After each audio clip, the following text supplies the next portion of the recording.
한반도를 둘러싼 외교안보 현안 전문가 모시고 자세히 짚어보겠습니다. 신범철 아산정책연구원 안보통일센터장, 소종섭 시사저널 전 편집국장 나와 계십니다.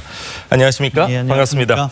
자, 앞서 미국이 조만간 북한에 시간표를 전달할 것이다, 이런 언론 보도가 나왔습니다. 국방부에서는 그런 발표가 나왔는데, 자, 국무부 폼페이오 장관, 오늘 그런 발언, 시간표 낼 계획이 없다, 이런 얘기가 또 나오네요. 그렇습니다. 어제는 미국 국방부의 고위 관리가 6.12 북미 정상회담과 관련된 우리의 구상을 북한에 전달을 할 것이다. 예. 그리고 거기에는 구체적인 요구와 어떤 시간표가 있을 것이다, 이렇게 얘기를 했거든요.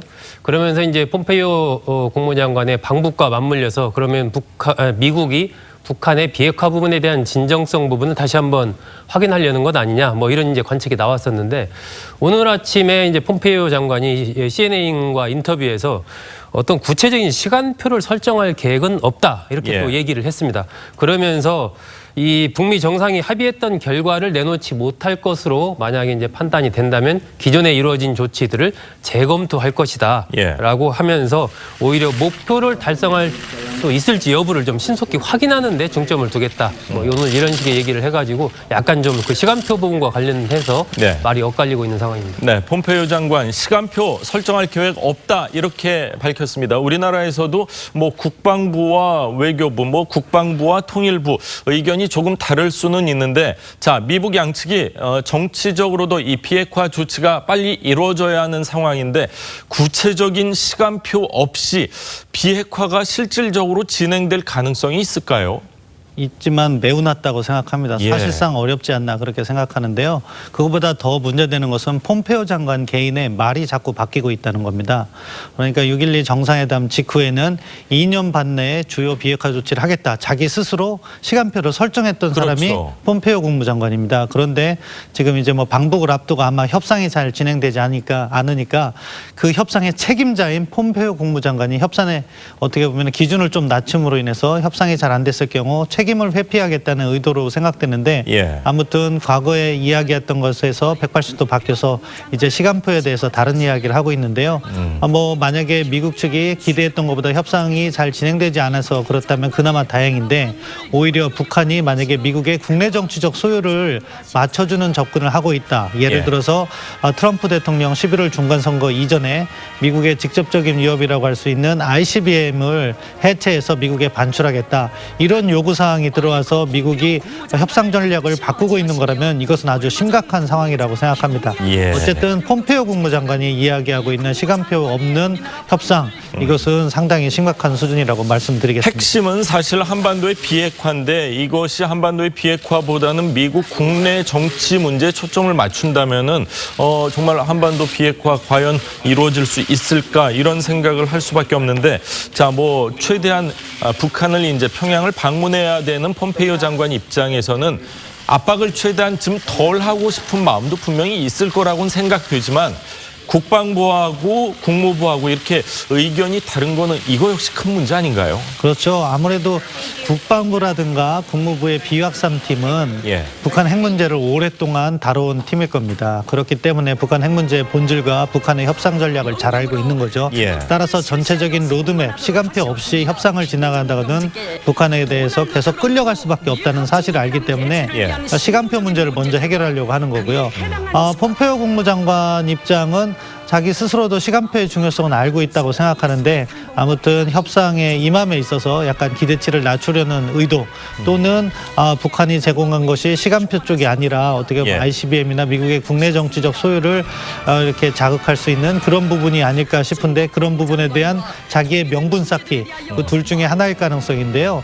어느 쪽이든 지금 방향성 폼페이오 장관 잘못 잡고 있다고 생각합니다.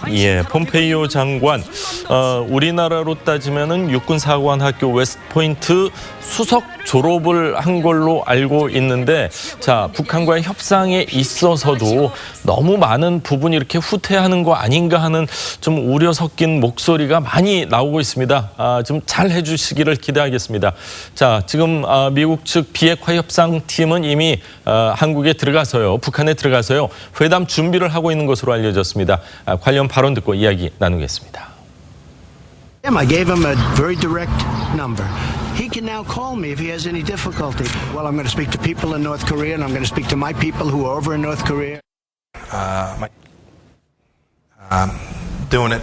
I'll likely travel back before too terribly long. 자, 협상팀 4명이 먼저 북한에 들어간 것으로 알려진 가운데 더 늦기 전에 빨리 가겠다. 폼페이오 장관 이렇게 얘기를 했습니다. 근데 지금 가겠다 한 날이 거의 뭐 2주 정도가 지났음에도 불구하고 아직까지 구체적인 날짜를 못 잡고 있는 거. 이 회담이 열리지도 못하고 북한을 방문하지 못하는 구체적인 이유가 있을까요? 기본적으로 북한의 협상 전술에 끌려가고 있다고 생각합니다. 예. 과거에도 북한을 보면 북한은 언제나 시간은 자기들의 편입니다. 왜냐하면은 북한 정권은 무한히 지속되지만 한국이나 미국의 정부는 주기적으로 선거를 치러야 되거든요. 예. 그렇기 때문에 그런 점을 이용하고 있는 것이라고 보고요. 지금 폼페이오 국무장관 트럼프 대통령은 11월에 중간 선거 그 이전에 어떠한 실질적인 성과를 내고 싶어합니다. 그러한 부분을 잘 알고 있는 북한이 이런저런 시간을 끌면서 미국을 어떻게 보면 양보를 얻어내기 위한 그런 조치로 나오고 있는 것이 아닐까. 예. 그 부분에 있어서 pompe오 장관도 기대치를 낮추는 발언을 하고 있다는 것은 어떻게 보면 북한의 협상 전술에 끌려갈 수 있다는 그런 우려를 낳고 있습니다. 네. 뭐 한국계지만 뭐 북한에 억류돼 있던 3명의 그 억류자들이 풀려나고 두 번째 방북을 하고 이럴 때만 하더라도 사실 굉장히 비핵화 진전 속도가 빠를 수 있겠다 생각을 했는데 조금씩 북한이 전술에 말려드는 거 아닌가 이런 우려가 나오고 있습니다.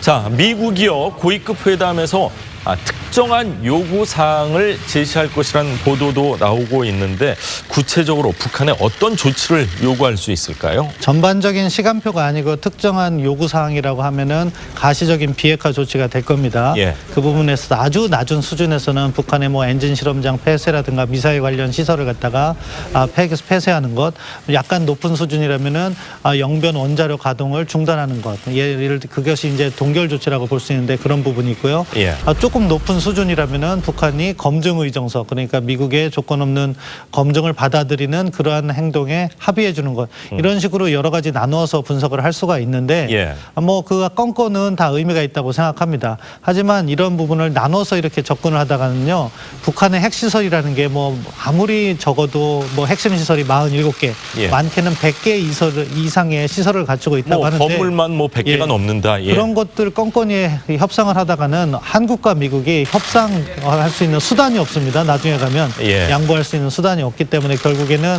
북한의 비핵화 조치가 어느 순간 중단될 수밖에 없는 그런 협상으로 가는 것이기 때문에 예. 미국도 아마 알고 있고 그래서 시간표 같은 부분에 있어서 북한과 협상을 하려고 할 겁니다. 그렇지만 북한이 지금 수용을 하지 않는 부분이라고 생각하는데 그 부분을 어떻게 해서든지 얻어내야 된다. 아니면 사실 폼페이오 국무장관도 약간 시사를 하긴 했습니다. 예. 북한의 비핵화 의지가 있는지 그 목표를 다시 한번 확인하겠다는 것은 그러한 의지가 없다면 미국도 이 협상을 재고하겠다는 그런 의미도 시사하고 있기 때문에 그 부분을 아마 논의할 거라고 생각합니다. 뭐 북한이 진정 뭐 핵무기를 폐기할 의미가 진정성이 있는지 한번 구체적으로 들여다보겠다 뭐 이런 얘기를 하고 있는데 자 북한이 비핵화 구체적인 조치로 ICBM 그러니까 대륙간 탄도미사일 지휘소 폐지 카드를 내놓을 수 있다는 관측이 나오고 있는데 미국 입장에서는 사실 이 미국이라는 나라를 안전하게 보호할 수 있다 이런 홍보하기엔 참 좋은 카드거든요. 이런 카드도 북한에서 내놓을 가능성 있지 않을까요? 예, 그런 카드는 북한이 고의적으로 활용하려고 할 겁니다. 예. 그러면서 미국의 국내 정치적 소유는 충족시켜주지만 핵 문제의 본질이라고 할 수 있는 북한의 핵탄두나 핵물질은 보유하고 있는 거죠. 예. 이런 식으로는 이 문제가 풀리지 않는다고 생각하는데 지금 북한이 하고 있는 행동을 잘 보면 어떻게 보면은 핵 문제의 본질이 아니라 주변적인 문제에 대해서 맞습니다. 적극적으로 나가고 본질은 뒤늦게 나가고 있다. 그 점을 우리가 이해해야 된다고 생각합니다. 예. 자, 북한이 매년 6.25 그러니까 한국 전쟁이 일어났던 6.25에 개최했던 미제 반대 군중 집회를 올해는 열지 않았습니다. 우리나라도 사실은 좀 평소 때보다는 굉장히 조용히 넘어간 것 같은데 양국의 대화 국면을 북한 역시 뭐 의식한 조치겠죠? 그렇습니다. 아무래도 그렇다고 봐야 될 것 같고요. 우리도 지난번에 한미연합훈련 8월 실시되는 을지 프리덤 가디언 훈련을 일시 중단한다고 발표를 했지 않습니까? 이 북한도 매년 북한은 6.25부터 7월 27일 정전협정일까지를 이른바 반미 반제 투쟁 월간 대회로 정하고 뭐 대규모 군중대회 이런 걸 열어왔습니다. 지난해만 해도 김일성 광장에서 한 10만 명이 참석하는 대규모 군중대회를 열었고 특별 우표까지 발행을 했거든요. 그런데 올해는 이 미제 반대 군중 집회를 열지 않았다. 이렇게 지금 알려지고 있습니다. 최근 들어서 북한은 과거에는 이제 트럼프 미국 대통령을 칭할 때 트럼프 이렇게 칭했는데 최근에는 도널드 트럼프 미국 대통령 이렇게 이제 공식적으로 성명과 직함을 표기를 하고 있고요. 또 북한 매체들은 예년과 달리 미국을 비난하는 이른바 미제라는 이런 내용의 기사나 글 이런 것들을 실지 않는 과거와는 좀 다른 모습을 또 보이고 있습니다. 예. 자, 좀 전에 저희가 뭐 리포트에서도 나왔지만 시진핑 주석이요, 김 위원장에게 이 다롄 회동에서 종전 선언을 좀 보류해달라 이런 요구를 했다는 보도가 나왔습니다. 실제로 6.12 미북 정상회담 종전 선언이 빠졌습니다. 중국이 실제로 이런 요청을 했다면은 뭐 중국 입장에서는 북한이 그래도 좀 배려를 해줬다, 또 고맙게 생각할 부분이 있는 것 같은데, 자, 뭐 미북 후속 회담을 앞둔 상황에서 중국이 이런 식으로 계속 나가면은 영향력을 확대한다 이렇게 봐도 되겠죠. 예, 뭐 중국은 반드시 영향력을 행사하려고 할 것이고 세 차례의 정상회담을 통해서 이미 행사하고 있다 그렇게 평가할 수 있겠습니다. 종전 선언 부분은 사실은 약간 오보일 가능성이 있다고 생각합니다. 왜냐하면은 지난번 6.12 정상회담 함의문 자체가 워낙 포괄적인 부분이어서 종전 선언이 들어갈 자리가 없습니다. 그리고 사실 종전 선언의 내용을 보면은 뭐 전시 상태를 평화 상태로 회복하고 관계를 개선하자는 내용인데 또 관계를 개선하자는 내용은 또 들어가 있거든요. 그러니까 특별히 종전 선언이라고 따로 들어갈 장소는 없었습니다. 그런 의미에서 뭐 시진핑 주석이 콕 집어서 종전 선언을 요청했는지는 저는 물음표가 있다고 생각하고요. 다만 전반적인 기조와 관련해서 한미동맹을 약화시켜야 된다. 그것이 북한의 안보 우려고 중국의 안보 우려다. 이러한 공감대를 형성하면서 북한이 그러한 역할을 할 경우에 중국이 암묵적인 지원, 지지를 할 것이다. 이런 식의 논의가 이어졌을 거라고 생각합니다. 북한뿐만이 아니라 이 한반도 전체, 우리나라 포함해서 이 영향력을 전혀 줄일 마음이 없는 중국 역시 우리가 경계를 해야 될 것 같다. 그런 생각이 듭니다. 자, 오늘 신범철 박사님 말씀은 여기까지 듣겠습니다. 감사합니다.